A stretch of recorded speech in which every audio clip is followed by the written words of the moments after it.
Hey, left, right, out. Just a quick one because I saw the CPI number come out.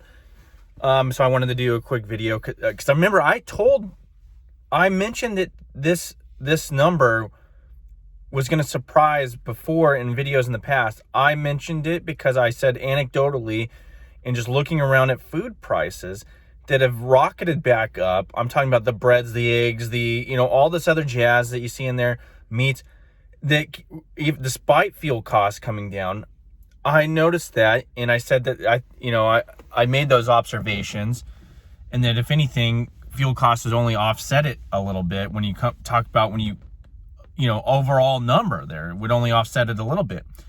But then if you look at the food, the number was month over month like 0.1, a tenth of a percent, but they were expecting -%. I heard people, pundits and everything, I think it's going to surprise on the downside. I was listening to CNBC yesterday, and all it was buy. It's going to surprise the market to the downside. And I was like, did these guys shop for themselves? Because I don't understand how you could be so just, out of touch. I understand the overall energy prices the last couple months have, come down. But then look at the year-over-year number on energy, way up. If you pull up a chart of all the, all the goods and services that they have numbers on, if you look at that year-over-year number, you wonder how they get the year-over-year number 9-point-something%.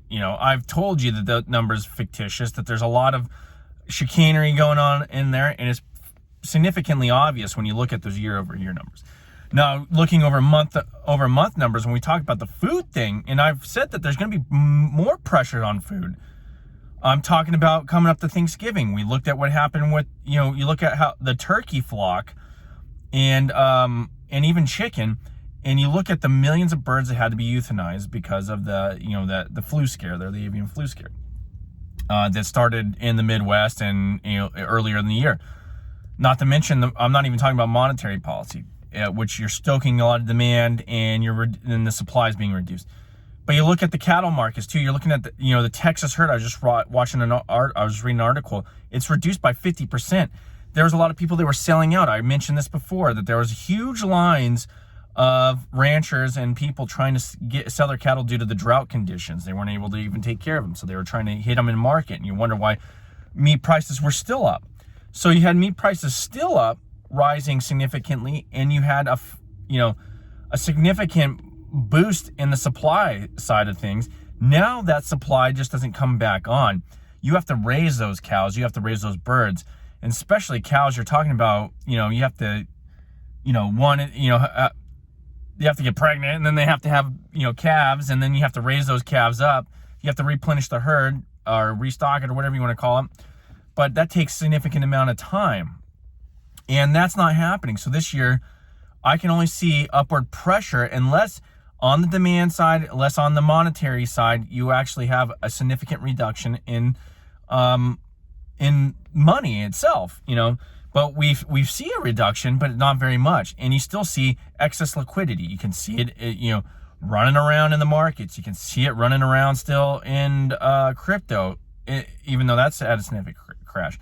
So there's still significant pressures, especially on the upside when it comes to food and energy coming up. We see energy kind of stabilizing in the high 80s, or I'm going to talk about gas, but other things. There's other interesting things going on in that market outside of our own country.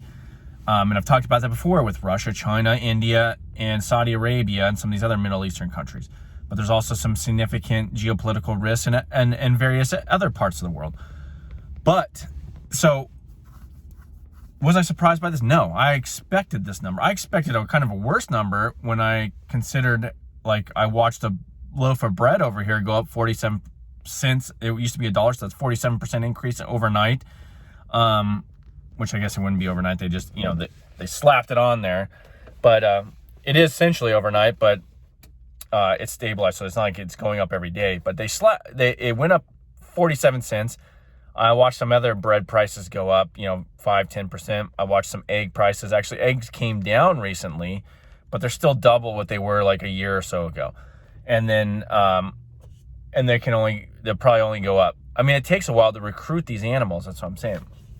And then, not only that, we look at the drought conditions, and I know I'm bouncing a little bit all over them. But we look at the drought conditions when it comes to vegetables, when it comes to fruits.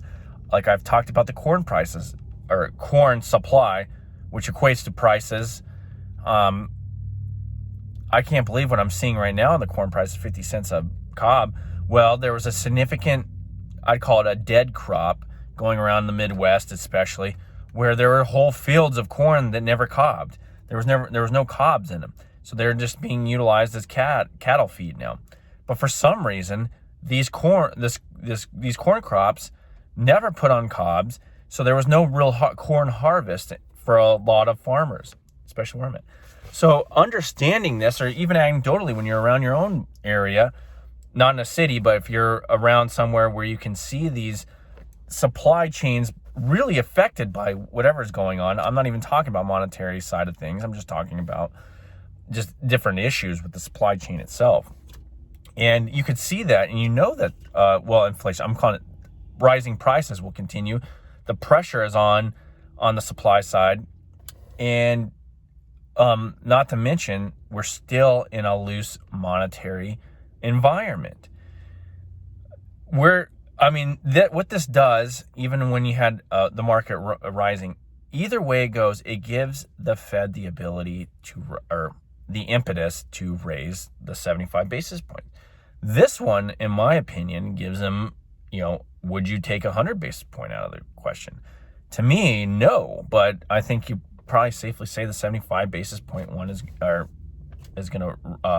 to be good. Well, what does that bring us? That brings us to 3-something%, which means the 10-year and even the 2-year as of yesterday were actually significantly overpriced, or if you look at it from interest rate perspective, underpriced, but the inverse relationship between interest rates and the actual face value of the bond.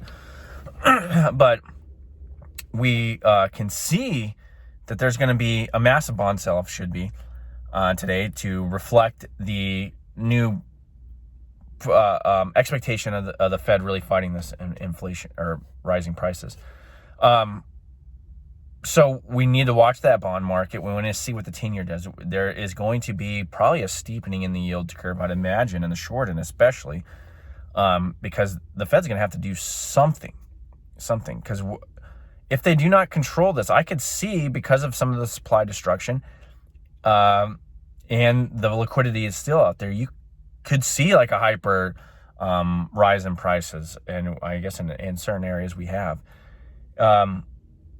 But I'm looking also, when it comes to that, they say the fuel prices have gone down, and they have a little bit, but we look at diesel, because diesel is what runs the country still.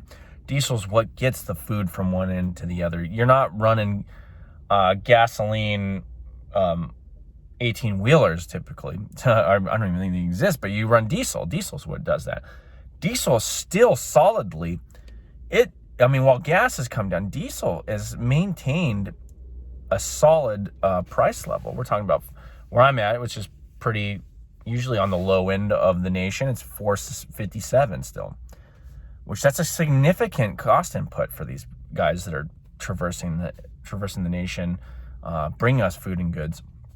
But also, now we're gonna jump over the other side. Now we're gonna see the rising of the Fed funds rate, which is gonna have ramifications in the debt markets, which is also going to have ramifications when, like the companies I've talked about that are really heavily indebted and they rely on the debt markets in order just to keep the doors open because they're not very profitable.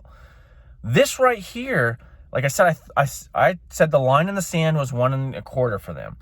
Now that will play out, not hopefully, but it will play out over the number of months, and we've seen some companies go underwater. We've seen a number of, especially, crypto and mortgage originators and all this other jazz, and some other companies come out warn. But now, when they go to the market and they're at 3-something%, how do they overcome that? Because I was saying at the current state, because of what we did in the past, that there's a lot, and just recognizing there's a lot of zombie companies, that right there, 1.25 was the line in the sand. And maybe I was wrong. I don't know. I can get things wrong. I do.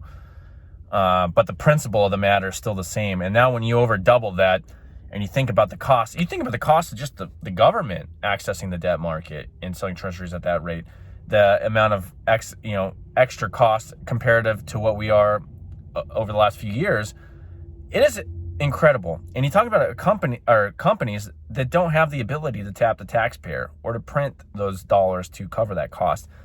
There's going to be some ramifications here because of a socialistic manipulation of this interest rates. There was you built entire industries around this cheap money.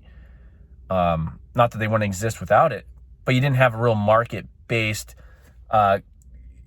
use of capital to build, economically based companies. You've allowed companies to arise with essentially almost free money, and we're going to see that flushing out. Do you want to know what companies are going to get really hit the hardest? I don't know. I'd imagine right now, because there's a pincer move going in on the housing market, that's going to have it. Because not only do you have companies that might have relied on debt and the access to capital at cheap rates in order, to do things, whatever, build houses or whatnot, those companies are going to be really hard pressed.